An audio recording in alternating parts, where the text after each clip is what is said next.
Hello friends, अस्सलाम वालेकुम। Welcome to stories world.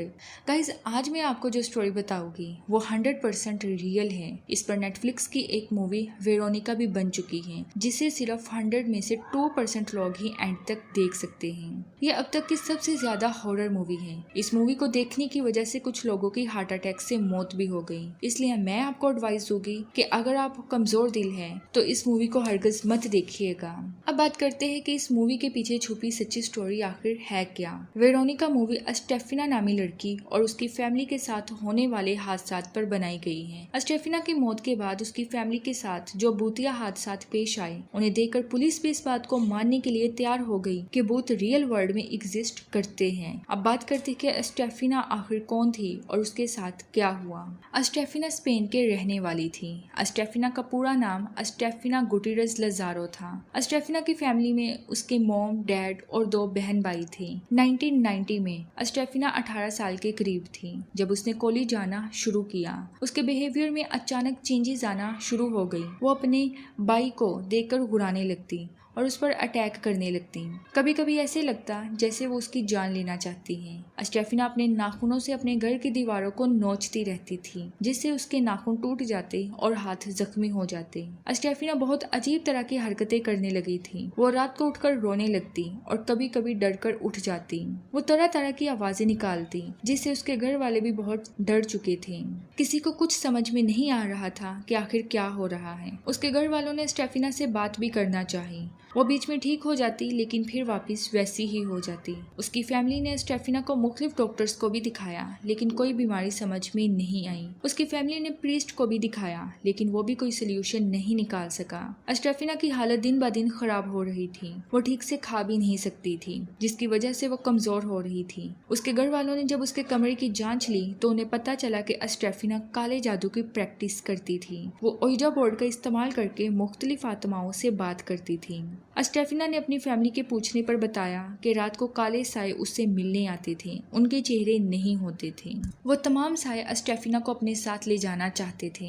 अस्टेफिना के पेरेंट्स ने मुख्तलिफ हॉस्पिटल्स में उसका इलाज करवाया, लेकिन उसकी तबीयत में कोई सुधार नहीं आया। इन सब वाकयात के 6 महीने बाद 13 जुलाई 1991 में अस्टेफिना ने अपनी बहन पर बहुत बुरे तरीके से हमला किया। उससे अगले दिन अस्टेफिना को एक दौरा पड़ा, जिसकी वजह से उसकी हालत खराब हो गई। उसके पेरेंट्स उसे फौरन हॉस्पिटल ले गए। उसे 3 वीक्स तक हॉस्पिटल रखा गया। डॉक्टर्स ने उसकी पूरी ऑब्जर्वेशन की, लेकिन कोई बीमारी सामने नहीं आई। हॉस्पिटल में अस्टेफिना को किसी भी किस्म का कोई दौरा नहीं पड़ा। उसके पेरेंट्स खुश थे कि अस्टेफिना की तबीयत ठीक हो गई, लेकिन तभी अचानक एक दिन उसकी मौत हो गई। डॉक्टर्स ने उसकी पोस्टमार्टम रिपोर्ट में उसकी मौत की वजह को अचानक मौत की वजह बताई। डॉक्टर्स भी उसकी मौत की वजह नहीं बता सके।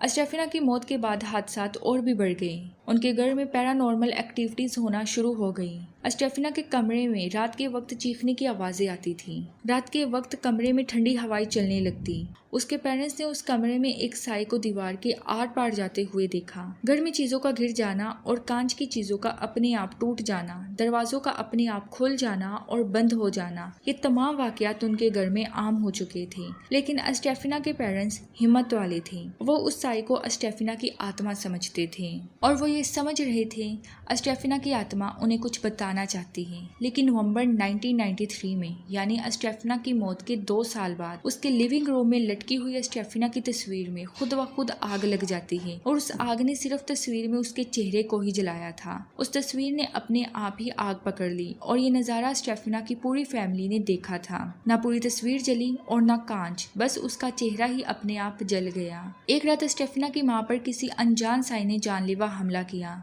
उसके बाद उन्हें अंदाजा हो गया कि वो आत्मा अस्टेफिना की नहीं बल्कि कोई और है। उस हादसे के बाद उन्होंने पुलिस को बुलाया। अस्टेफिना के कॉलेज की एक टीचर जो नन थी, उसने अस्टेफिना के पेरेंट्स को बताया कि अस्टेफिना के बिहेवियर की चेंज की वजह क्या है। अस्टेफिना के कॉलेज में 4 दोस्त थे, जिनमें से एक लड़की के बॉयफ्रेंड की एक बाइक एक्सीडेंट में मौत हो जाती है और वो जानती है कि अस्टेफिना काले जादू की प्रैक्टिस कर रही है। इसलिए उसने अस्टेफिना से अपने बॉयफ्रेंड के साथ बात करने के लिए मदद ली। एक रोज वो ओइजा बोर्ड पर बात करने की प्रैक्टिस कर रहे होते हैं कि एक टीचर उन्हें देख लेती है, वो उन्हें वहाँ से भगा देती है और ओइजा बोर्ड को तोड़ देती है। जब उसने ओइजा बोर्ड को तोड़ा तो उसमें से एक धुआं निकला जो कि स्टेफिना की बॉडी में चला जाता है। ये सब उसके फ्रेंड्स ने देखा था, लेकिन उस वक्त उन्होंने इसे इग्नोर कर दिया। जब स्टेफिना की मौत हो जाती है तो उस टीचर ने ये बात स्टेफिना के पेरेंट्स को बताई। ये बात उन्होंने पुलिस को भी बताई। पुलिस ने जब रात में उनके घर की इन्वेस्टिगेशन की तो पुलिस ने स्टेफिना के कमरे में होने वाली पैरानॉर्मल एक्टिविटीज को रिकॉर्ड किया। इन तमाम हादसात के बाद पुलिस ने उसके पेरेंट्स को घर छोड़ने का कहा। उसके पेरेंट्स भी उस घर को छोड़ना चाहते थे, उन्होंने इस घर को छोड़ दिया। फिर उनके साथ ऐसा कोई हादसा पेश नहीं आया। इन्वेस्टिगेशन के बाद पुलिस ने भी इस बात को मान लिया कि कोई ऐसी पावर है जो स्टेफिना को तंग कर रही थी और उसने उसकी जान भी ली।